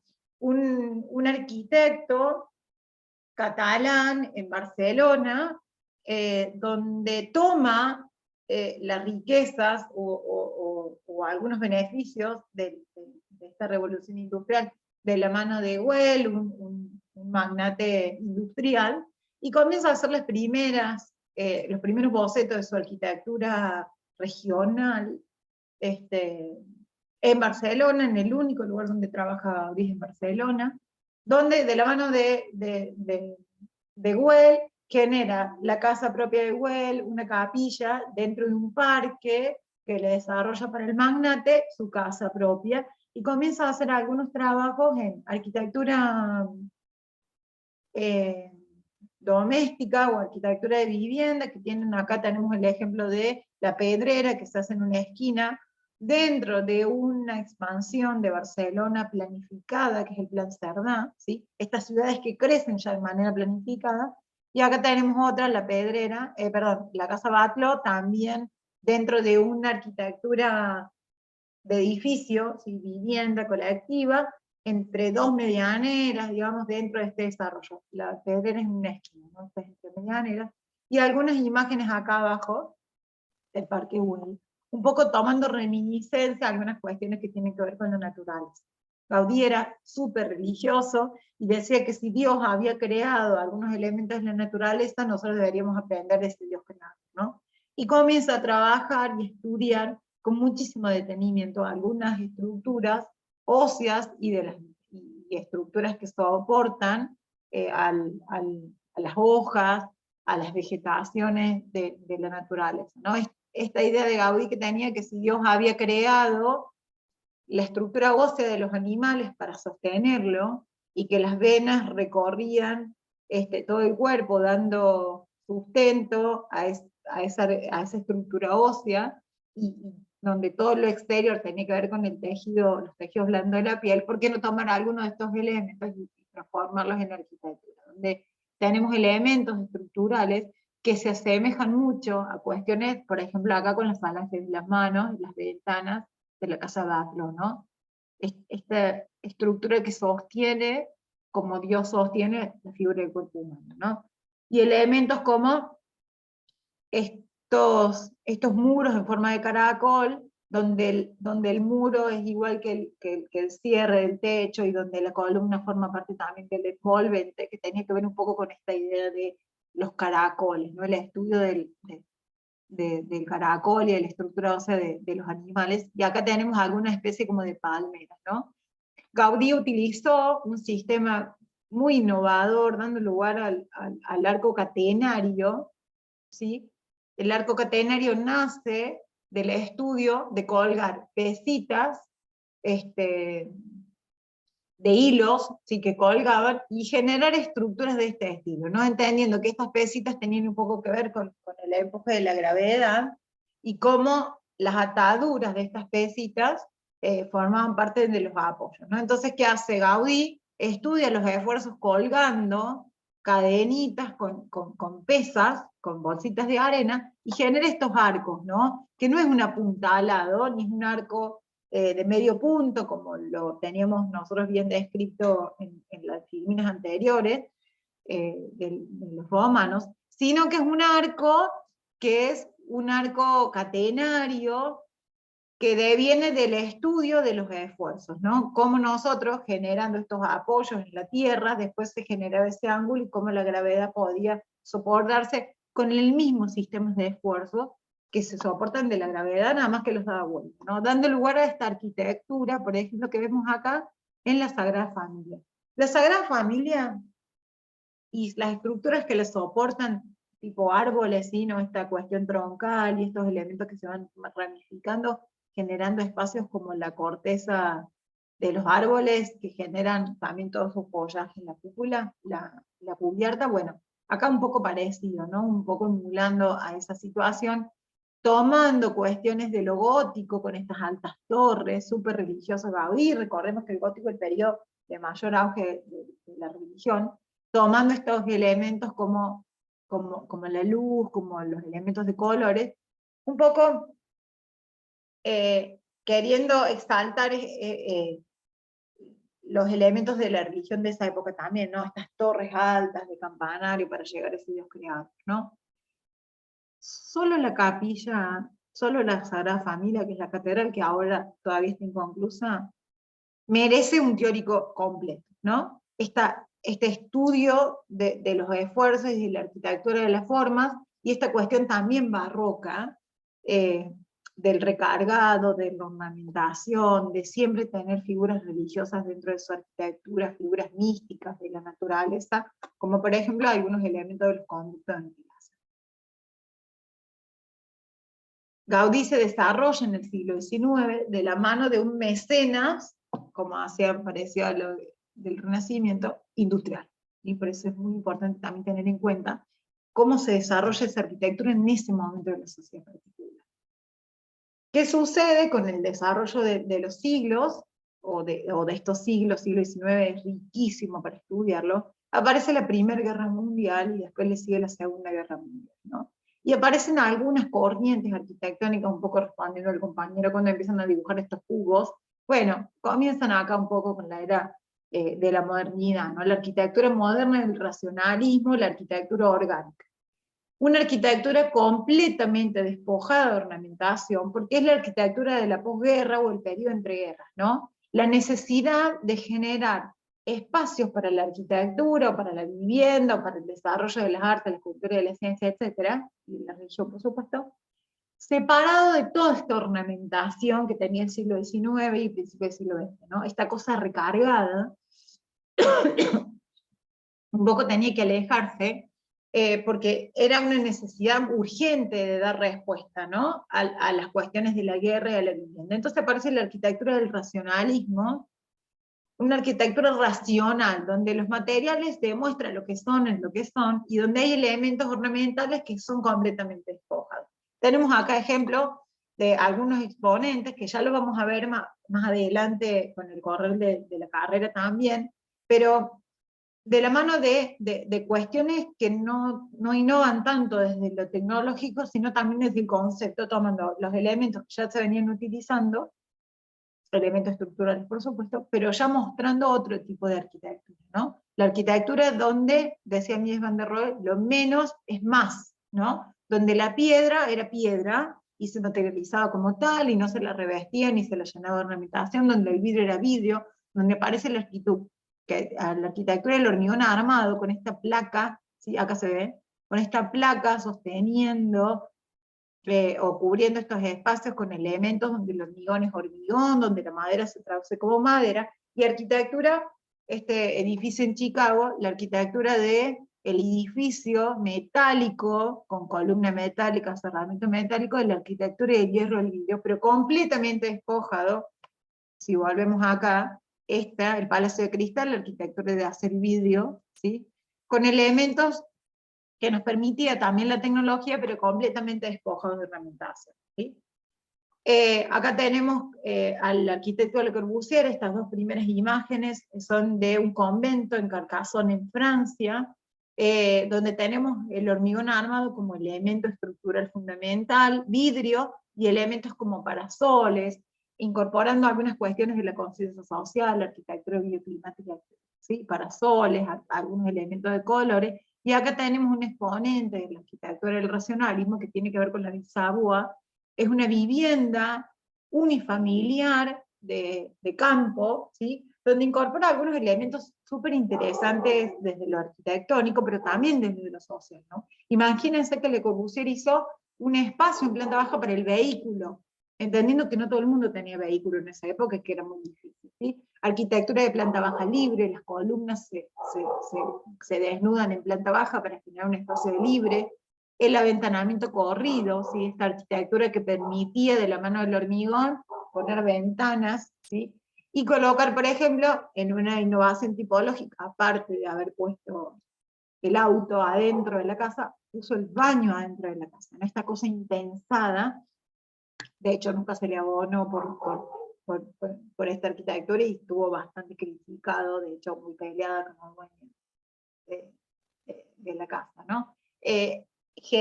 Cuestiones de innovación, yo un poco nos reíamos hace un poco con amigos, y hablamos, ¿no? de este edificio en Nueva York, y decíamos, imagínate que este señor, cuando nosotros hacíamos, volvemos un toque, esto, ¿sí? Cuando hacíamos esta arquitectura de las galerías de Génova, este señor pensaba en esto, ¿no? Por eso es que es innovador. Va un poco más allá de lo que se viene, ¿sí? Ese es innovador. La planta libre, ¿sí? Planta libre de Le Corbusier 5, planta baja libre, ventanamiento corrido, terraza jardinada, ¿sí? Fachada limpia, ¿sí? No tienen un detalle de ornamentación. La arquitectura es lo que muestra, ¿sí? Y acá tenemos la arquitectura orgánica dentro de la línea del racionalismo, de la arquitectura moderna, la moderna, pero con algún otro agregado que tiene que ver con el respeto del lugar, con una arquitectura mucho más dedicada al cliente, con muchas más características de lo personal. Acá la arquitectura del racionalismo es una arquitectura internacional, ¿no? Este edificio en Nueva York podría estar en cualquier lugar del mundo y quedaría perfecto. Tenía que ver con esta arquitectura repetitiva. Le Corbusier hablaba de la casa, de la máquina de habitar, ¿no? Esta cosa repetitiva que se podía repetir en cuantas veces necesitáramos, porque la sociedad necesitaba vivienda, ¿sí? Urgente.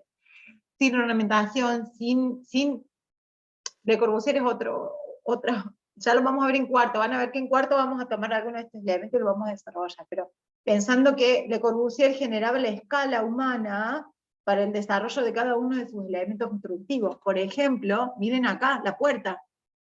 O sea, esta puerta tiene el tamaño de una puerta. Recordemos el Panteón, ¿sí? Recordemos el Partenón, esta escala que no tenía que ver tanto con la escala del hombre, sino con la escala del monumento. Y acá lo tenemos a Ray Alvaralto, bueno, y Mendelssohn, que se dedicó a hacer arquitectura, este es un observatorio, y acá estas galerías comerciales, ¿sí? Que tenían que ver con esta arquitectura, de la arquitectura limpia, de la arquitectura de la línea, de la arquitectura del hormigón, pero con un agregado que tenía que ver con el cliente, ¿no? Alvaralto pensando en una arquitectura mucho más regional, incorporando la madera en el desarrollo de su estructura, y Frank Lloyd Wright un poco teniendo en cuenta la arquitectura orgánica de la mano del respeto del espacio donde está emplazada la arquitectura, de las condicionantes del clima, del cliente, etc. Ni hablar la Casa de la Cascada, que también es voladizo, sufrió un montón de caídas, y el Museo del Guggenheim en Nueva York, teniendo este círculo como recorrido de una arquitectura que se recorre caminando, ¿sí? Acá podemos relacionar la producción en serie de Ford con la manera, claro, por supuesto, es la misma época. Esto es principio del siglo XX. Recordemos que, por eso Le Corbusier decía, la máquina de habitar, esta cosa que era repetitivo en muchísimas, por no decirte en todas, porque acuérdate que Le Corbusier después tuvo una segunda etapa más brutalista, que tiene que ver con la Rocham, con la arquitectura esta que tenemos acá del sur de Francia, tiene arquitectura que en toda su arquitectura vamos a encontrar estos elementos, ¿no? Las columnas, los pilotes, esta cosa repetitiva que tenía Le Corbusier en su arquitectura. Y pasamos al periodo de la posmodernidad, ¿no? La posmodernidad habla de separarse un poco de esta arquitectura internacional, repetitiva, para todo el mundo igual, y empezar a trabajar un poco las individualidades de cada sociedad, la materialidad de la sociedad. Tenemos algunas corrientes, alguna línea, lo tenemos a Kant como único, repetible, precursor de alguna arquitectura de corte, de la modernidad con la posmodernidad. Kant es como Gaudí en el siglo XIX, ¿no? El distinto, el diferente, estudiando la geometría, un poco volviendo a la pregunta que no me acuerdo el compañero que había hecho, ¿dónde aparecen los cubos? En todos lados estaban los cubos, ¿no? Pero Kant genera una geometría y un estudio y una arquitectura brutal, ¿no? Arquitectura monumental, brutal, llevando el material al límite, entendiendo este tipo de viga, ¿no? Esto es una viga completa que trabaja completa, con este círculo en el medio, donde vacía lo que no necesitamos, entonces genera puntos de apoyo súper livianos dentro de lo que significa, ¿no? Esta arquitectura, la arquitectura cerrada, con un gran estudio de iluminación, de la entrada de la luz, del calor, del acondicionamiento térmico, ¿no? Lo tenemos a Monet, un poco haciendo, súper religioso Monet, mucha arquitectura religiosa, recorriendo un poco la arquitectura de la mano de cómo resolvía la historia, o cómo había resuelto la historia, algunas tipologías, tomando esto, ¿no? De la mano de la arquitectura de Monet, la arquitectura postmoderna que se quiere alejar de la arquitectura repetitiva de la modernidad, ¿no? Es una arquitectura diseñada para una sociedad puntual, en una actividad puntual. No hay innovación tecnológica desde que no se genera ningún sistema nuevo, ¿no? Para sostener, pero definitivamente de la mano de algunas cuestiones que tienen que ver en cada sociedad. Y lo tenemos atado Ando, que tiene que estudió japonés, obviamente que estudió Inglaterra, en Estados Unidos, por Europa, pero la arquitectura tomando siempre la idea de la arquitectura de Japón, ¿no? Y manejando como nadie el hormigón armado, ¿no? Este hormigón que pareciera como duro, como un material sin personalidad, y lo maneja de una manera súper escultórica. Vidrio, acero, etc. Y bueno, acá tenemos la corriente dentro de la corriente postmoderna, así alejado de esta cuestión repetitiva y única, el high-tech, ¿no? Cómo llevar algunas cuestiones industriales y de la tecnología, que aparece primero como lenguaje industrial y después aparece un poco como desarrollando algunas cuestiones de la estructura, todas, ¿sí? Y cómo llevar al límite la tecnología para dar respuesta a las necesidades del momento, ¿no? Estos grandes edificios, lo tenemos a Foster, ¿sí? Ahora tenemos el edificio Bala en Londres, algún conjunto, estas fotos son viejitas porque en su momento estaban en construcción, ¿sí? Un polo administrativo, un downtown que se estaba haciendo en Madrid, con la arquitectura de Foster, lo tenemos a Tadao, a Moneo también ahí trabajando en Madrid, digo. Y acá tenemos el Arco del Triunfo, tenemos el edificio en Hong Kong, ¿sí? Y tenemos los Arcos de Triunfo en Francia, y acá tenemos la torre en Barcelona, ¿no? Estos elementos llevados al extremo de lo que podíamos tener nosotros como parte del desarrollo de la arquitectura liviana, efímera, con un gran, incorporado una gran idea del desarrollo de tecnológico. Miren acá, esto es en Colonia, ¿no? Algunas imágenes de Renzo Piano, y estas son en Barcelona. Cómo toma algunos elementos de esta arquitectura. Piano hizo también la renovación del Corredor del Hombre, ¿no? Con estos edificios parecidos. Miren, estas son una arquitectura comercial, pero miren cómo la madera, que es un elemento que trabaja principalmente con presión, cómo lo lleva al límite trabajándolo a tracción, ¿no? Como parte de la piel de vidrio de una arquitectura que pareciera que no necesitara madera, ¿no? Esta cúpula de vidrio, de la mano de cuestiones de la tecnología y también del cálculo de 3D y de elementos de la tecnología que hoy tenemos, ¿no? Bueno, acá tenemos estas columnas y estas arquitecturas trabajando a tracción principalmente, que tiene que ver con estos toldos o carpas, dentro de una renovación urbana que se hizo en todo el corredor del puerto de Génova. Que me están consultando acá. César Peli también, sí, César Peli es high-tech. Sí, entendamos que, perdón, no podemos poner todo, pero sí es interesante que ustedes puedan generar alguna cuestión de inquietud. Yo en el apunte con el profe Díaz cargamos bastante más información, lo que pasa que, bueno, después esto es interesante para que ustedes comiencen a leer y que también vayan teniendo en cuenta. ¿Y por qué la historia es tan importante? Porque es como en un momento puntual de la historia se pensó una respuesta para esa necesidad con los recursos que había en ese momento. Entonces, si nosotros no conocemos cómo otros resolvieron problemas que nosotros hoy conocemos, o que tenemos en cuenta, o que lo tenemos incorporado como manera definitiva, es como muy difícil poder seguir innovando y seguir creciendo, porque no conocemos cómo se desarrollaron otros en lo largo de la historia. Por eso es tan interesante. Sí, César Pérez también es fundamental en este movimiento, ¿no?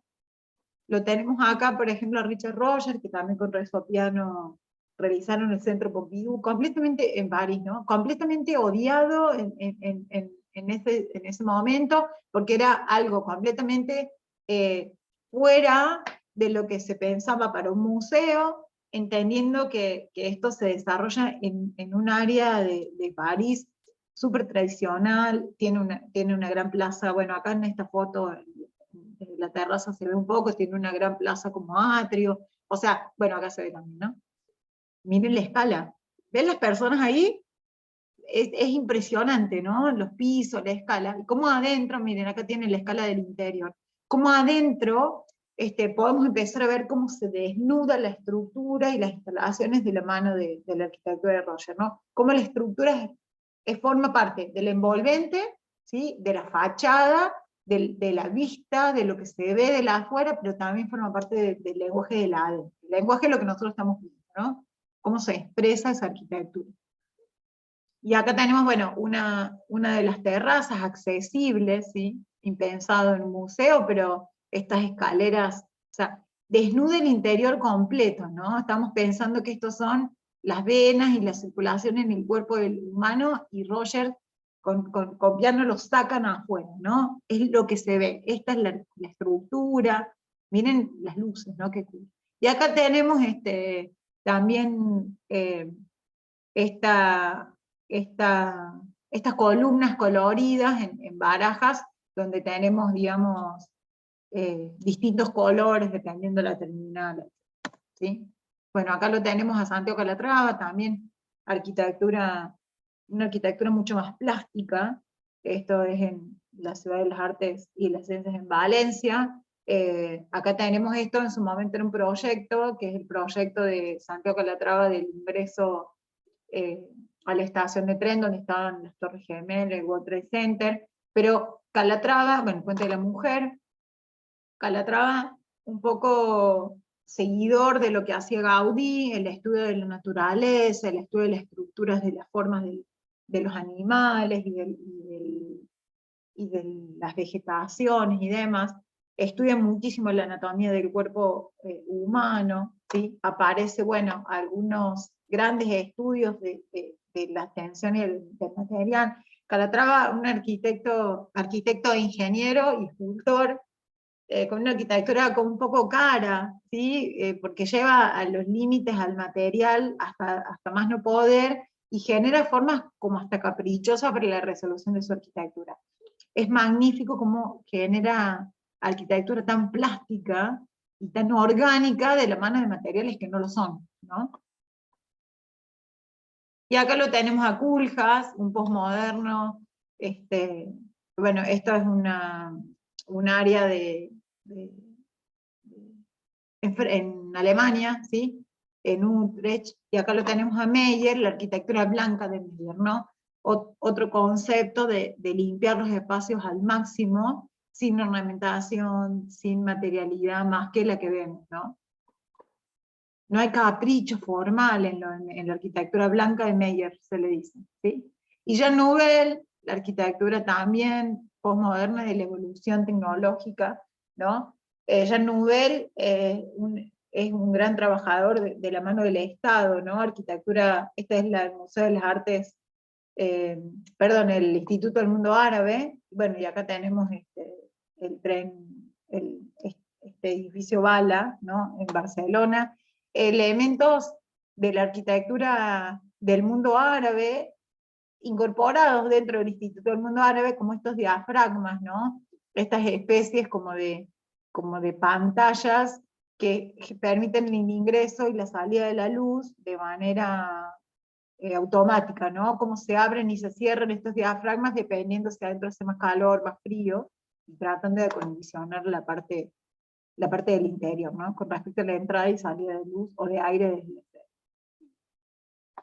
Y tenemos acá estos muchachos, Gerson y Meuron, que siempre los pongo en su momento, bueno, acá está el Fórum en Barcelona también. ¿Ven las escalas de las personas? Siempre trato de tener fotos con personas para que ustedes puedan ver la escala de esto, ¿no? Y esta es la Caixa Forum, donde incorpora arquitectura de verde. Esta es una renovación de un elemento que era existente, le incorpora algún elemento nuevo, ¿sí? con este interior perforado, y la arquitectura dinámica del exterior, ¿no? Esta arquitectura que va cambiando, estos son los arenas que se hicieron para el Mundial, cómo cambian los colores y cambiaban en relación al país que jugaba, digamos, esta arquitectura dinámica que tiene un poco que ver con la renovación y la innovación permanente de la tecnología. Y acá tenemos la arquitectura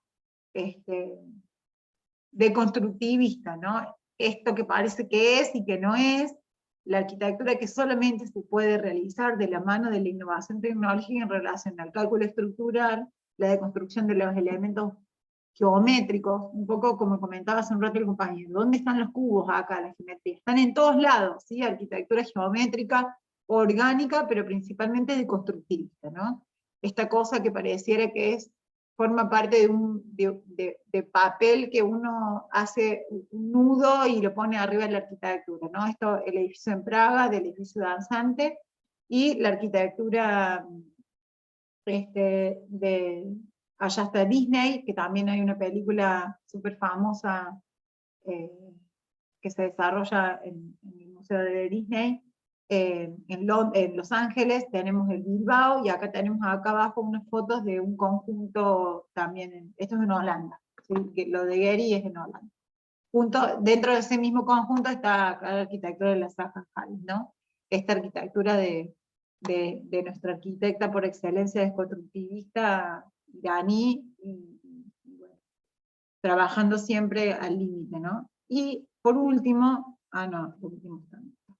la arquitectura de MBRDB, ¿sí? Un grupo holandés que trabaja, yo siempre incorporo esto, la arquitectura pura, los neomodernos, quisiéramos decir, ¿no? Esta arquitectura limpia de la arquitectura del cubo, y cómo llevamos nosotros al límite el desarrollo del cálculo estructural, ¿no? Entendiendo que estos voladizos tienen por encima de los 5 metros. Quiero que vean la escala de los autos con respecto a la escala del voladizo, ¿no? Tienen 7, 8 metros estos voladizos que salen por encima de una fachada en un retiro, ¿no? Esto está también en Holanda. Y acá tenemos arquitectura sobre el agua, ¿no? Arquitectura de vivienda colectiva sobre el agua. En una sociedad, esto es una universidad, en Utrecht, entendiendo que tenemos nosotros dificultades de habitacional o de posibilidades de tierra dentro de Holanda. Entonces, estos son edificios que se ubican por encima del agua, dando respuesta a esta cuestión que hablábamos, ¿no? La necesidad puntual en un momento puntual, dando respuesta, ¿no? Y para cerrar tenemos algunos elementos que tienen que ver con los regionalismos en Latinoamérica, ¿no? Cómo tomamos esta arquitectura y la traemos a nuestra parte de nuestra cultura de la mano de Eladio Dieste, un uruguayo que trabaja magníficamente la mampostería y lo lleva a límites impensados, ¿no? Esta arquitectura, como hablamos recién, media como que se hubiera agarrado un papel y le hubiera hecho una forma y lo hubiera desarrollado como arquitectura, y estas vías pretensadas de la mano miren los voladizos del ladrillo, ¿quién pudiera pensar hacer un campanario con ladrillo solamente, ¿no? Entendiendo que es un material que no trabaja a tracción ni a flexión, ¿sí? Y vamos a estar con Oscar Niemeyer, ¿no? Arquitectura moderno, ¿sí? Estudioso, perteneciente al Team 10, conjunto con Le Corbusier y todo su grupo, ¿sí? De arquitectura racionalista, desarrollando arquitectura del racionalismo puro dentro de los regionalismos de Latinoamérica. ¿no? La arquitectura blanca, elementos incorporados como los vitrós, grandes paneles de vidrio, y desarrollado principalmente su arquitectura dentro de un plan de urbanización planificada, la única ciudad en el mundo que fue planificada y desarrollada antes de que la gente viviera, que fue en Brasil. Yo estuve ahí, trabaja con la luz en el interior. Ah, el de Eladio Dieste. Sí, es fantástico. Eladio Dieste es fantástico. Como les digo, cada uno de estos exponentes merece un estudio particular, ¿no? Miren aquí cómo genera la Plaza de los Poderes, el edificio de los poderes, y cómo genera acá en el Plan Alto, y en el palacio donde vive el presidente, estas columnas con estas formas que van a ver con el correr de las materias de las carreras, cómo estos elementos devienen también de un estudio de la deformada de cada uno de los elementos de la estructura. Cómo lo que hace Niemeyer es cargar en los puntos de encuentro donde se generan los momentos, miren acá, cargar de materialidad y desplazar de toda materialidad a los elementos que por su composición geométrica no necesitan. ¿Sí? Entonces, hay un gran estudio de estos elementos como viga, estas placas que en realidad parecieran placas livianas, pero que en realidad son grandes volúmenes que por la geometría y por el 3D lo vemos como placas, pero que en realidad no son. Miren estos voladizos, que tienen que ver con la geometría y el estudio de la forma, y elementos como los arcos catenarios que tenía Gaudí, incorporados, llenos con venecitas y con algunos elementos cariocas de la zona donde él está. Bien, vamos a dejar de compartir pantalla, y creo que estamos bien en la hora. Yo lamento un montón que no nos podríamos haber visto, pero bueno, ya nos vamos a ver en las próximas clases. Cualquier cosa, yo mañana voy a estar a la noche y a la siesta dando esta clase para las comisiones de sus compañeros, que ahora va a ser presencial. Si se quieren sumar para hacer alguna consulta o alguna duda, no tengo ningún problema. Cualquier cosita, una comisión es a las 3 y la otra comisión creo que es a las 8 de la noche. Así que bueno, si quieren venir para que me vean en persona, están invitados. Lamento el malentendido, pero bueno, espero que se hayan entretenido. Por lo menos algunos compañeros estuvieron atentos consultando, así que cualquier duda es consulta. Yo voy a estar mañana en la facultad todo el día, así que después de las 2 de la tarde me van a tener ahí en la facu si los que se quieren quedar a hacer alguna cosa. Y los que no se animen ahora, ya que están con el celular gastando todos los datos. ¿Alguna otra consideración que quieren que consultar? ¿Quieren que agreguemos, que incorporemos? No, parece que no. Suspendo la grabación entonces.